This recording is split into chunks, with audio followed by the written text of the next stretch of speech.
And first at 5, Target's no teenager policy is sparking controversy about how it should be allowed to, who should be allowed into the retail store. Thanks for joining us. I'm Rochelle Murcia. And I'm Michael Patterson. The Target located at the Valley Plaza is receiving both praise and backlash due to its new policy preventing teens from entering the store unaccompanied after a certain time. Eyewitness News reporter Leslie Valle spoke with local businesses about this policy. Leslie. Yes, Michael, Rochelle, yesterday I spoke with parents whose teens were turned away from the Target that's right behind me. Now, when we posted that story online yesterday, we got many of the viewers' response. Much of it was mixed, including the expert's point of view as well. Target's policy is something that could potentially open them up for litigation. Eyewitness News has confirmed the Target at the Valley Plaza Mall is turning teens away from their store. They say it's to prevent crime like theft. The policy states no teens are allowed in the store after 4 p.m. unless they're accompanied by an adult. We spoke to Evelina Kaywood, a mom who says her child wasn't allowed to enter the store. She says the policy is discriminatory. Adante Pointer, civil rights lawyer, thinks Kaywood might have a point. You're not permitted to demand an ID because this is not a 21 and over establishment.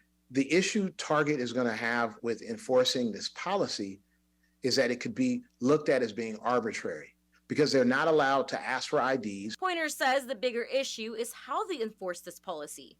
Workers can only use appearance to decide whether to keep someone at the store. You have to then have some sort of discretion as a security guard or this Target staff member as to who you're asking to prove or to tell you that they're a teen. And if someone says that they're not a teen, but you still believe they're a teen, well, how are you going to enforce or keep them out? Their explanation for the chaperone policy is public safety and to prevent crime. So we took a look at the numbers, and the Bakersfield Police Department says they've received 103 calls for service to that area so far this year. In 2022, they received a total of 242 calls. Clearly, there's been a rise in the need for law enforcement compared to last year. But there's no way to know if the calls were in response to illegal activity done by teens specifically. And this shopping center right here in East Bakersfield is experiencing some of the same issues that Target is having as well. Most of the time, they're pretty good. There is the small handful of kids that come in and they're inappropriate. Lisa Jones with the store, A Dream Shared, says many other stores in the plaza agree with her. There's a couple students that come in and act like they're making out with the chair. Yeah, not a whole lot that we can do except make them leave for the day. And then the next day is a brand new day. When I told her about Target's new policy, this is what she had to say. That's actually a really good idea. I'm to run that by the boss.